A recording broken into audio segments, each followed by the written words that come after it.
Hello world!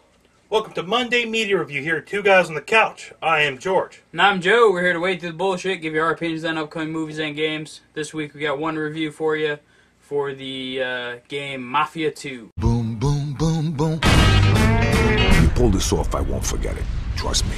Yes, they did a lot of homework, a lot of research, and a lot of effort and time into this game. Yeah, starting with just the story itself is fantastic. Fantastic mob story. It actually starts off with your main character, Vito, coming from Italy when he was a kid. Mm-hmm.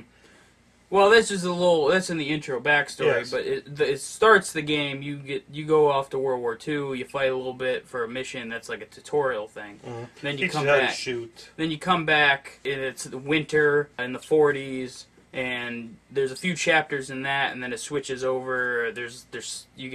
You get thrown in jail for Slimer. like 6 years. And then that jumps from the winter section into the 50s, and it's summer now. And there's just the story arc. There's no real wasted story in this. Like a lot of open world games kind of have those throwaway story missions that are like Grand Theft Auto is famous for them. They have like hundreds of missions in that game. But they're a throwaway mission. But there's only like maybe 20 of them that are good. Yeah, it's like most of the missions in Grand Theft Auto is drive from here to here. Yeah. Where this game, there's 15 chapters, and every single chapter, it builds to the story, and it has you doing stuff that's interesting, and it's just adds to the game instead of just there to fill space. Yeah, pretty much what we're saying is that this is heavy story. Mm-hmm. This is a heavy story, open world. See, that's the thing. I want to call it an open world because you do exist in an open world, but in the same sense, it's so story-driven that it's almost a linear open world. Yeah. It's, like, the story has you going from gameplay segment to gameplay segment where and the world itself is just kind of you driving from level to level, if you look at it that way. Instead of in a regular action game where it would load from level to level, you drive from level to level, and then you'll go in a warehouse, you'll have an action scene in there, then you'll drive to another place, have an action scene there. So, I mean, it confuses people because in this one sense, it's like an open world game. But in another sense, it's like a linear story game. Mm-hmm. So, in Mafia 2 combines them, so it's a linear open world. Cheese and crackers. The gameplay itself, though, very solid. I personally do like driving around in the world. It's kind of a mix of an arcade feel and kind of what GTA did. Yes, and I love the car style from the 40s and 50s. That was the era when cars had such cool tastes. Well, they actually look like unique vehicles. They look like American squares. cars. Yeah. You know, that is like when you think of American cars, you think of the 40s and 50s because that's when we put out cars that were unique and so awesome looking. Each car controls very differently, but they all have their distinct feel. There's hot rods and convertibles, and in the 40s the cars don't control as well as they do in the 50s. They don't go as fast, that sort of thing. That's pretty much the only thing that really changes between the 40s and 50s. I mean, some of the characters age a little bit, and the world itself changes a little bit, and like the women are a little more scantily clad in the 50s and things like that.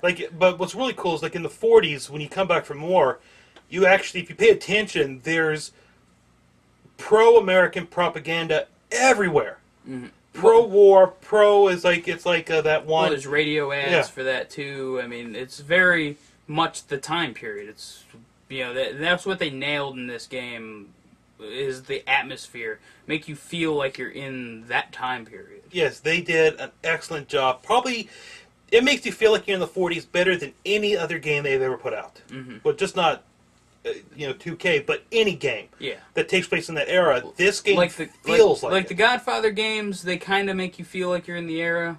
But, I mean, because of the stuff that happens, but the world itself doesn't. Yeah. Where the world in this feels like you're in the 40s, in the 50s, from the radio announcers, the music that's playing. The cars, the dress, everything. Mm-hmm. I've got cock on my hand. There's a lot of negative issues to it as well, like the fact it's not really an open world game. Yeah. There is nothing to do outside the main story. Well, there's a few things, like the collectibles. There's two types of collectibles in here. There's actual Playboy Centerfold collectibles. There's also wanted posters you collect, which are like in the alleyways. But that's the only thing to do, Yeah. other than the story, is collect those two things. Why are there no side stuff to do? It's an open world game, and there are some little hints of story that they throw into the main story, which could have been side story objectives, like dealing with your sister and her abusive husband. There's a few other stories thrown in there, like bootlegging cigarettes. At one point, you do that where that leads into this fight with the greasers, but that doesn't go anywhere after that. Yeah, and there's also a side mission with the Irish, which you get back to the Irish later. yeah, but it's like you have these opposing gangs that you only deal with like twice. Yeah, a few times. Yeah, I mean you have a perfect opportunity to try to take over territories.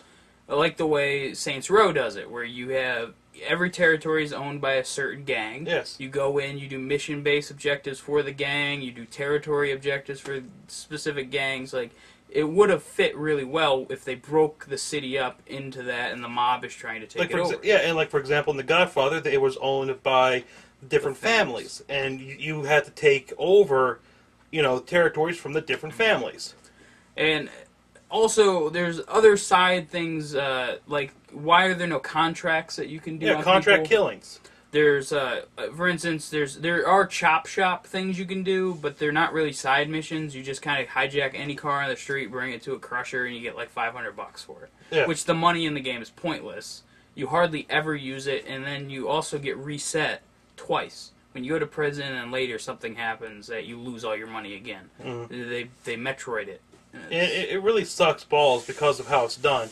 Oh, balls. I don't want to bash this game because, one, it's a fun game, and it's absolutely beautiful to look at. It looks really good. It's such a beautiful game, but it just needs more in the world. It's like, it doesn't feel empty because the world itself with the cars and the people, it feels empty because there's nothing extra to do. There's nothing else to do. Now, for what it is, the length of the game isn't too bad. I beat it in about 13 hours. And for, like, an action game, just not an open world game, but an action game, that's not a bad length. No. But for an open world game, it's, like, half the length you would want it to be because there's no side stuff. Yeah. No, I haven't beat it yet. I'm about 3/4 through it. And I'm still got to beat it. And from what he said, there's a twist to it, and he won't tell me, ass. Well, but that's fine. I'm going to play it here probably and beat it soon. Probably before this comes out. But I've been taking my time with it. Honestly, I've been doing other stuff like trying to get the achievements. Now, and also if you're an achievement whore, it's actually pretty easy to get all 1,000 points. Yes. Other than the collectibles, that's the only thing that's going to take you a while. But all the other stuff, very simple to get. And you can look the collectibles up online if you really want to. Yeah. But for an overall rating for this game, I mean, I do love the game, and I would recommend a purchase if you love gangster stories, and if you are a fan of open world games, but giving it shortcomings, I can't go any higher than like a 7.5 out of 10. But I do really love the game, and I love mobster stories, and if you do, it's, purchase it for the story. See, I was actually going to go with a 7. I mean, about the same, 7.5, 7, because it really needs more things in it. Because I want to spend more time in this world. I do. I just don't want to play it and beat it and be like, well, nothing else to do. And that's another thing. You don't reset into the world. You have to start a new game or go back to the chapters. When you beat the game, it doesn't just drop you back in the world to finish going around doing stuff. You have to go to a new game. Yeah, I'm going to give it a 7 because it's such a beautiful game. It really is. It's fun.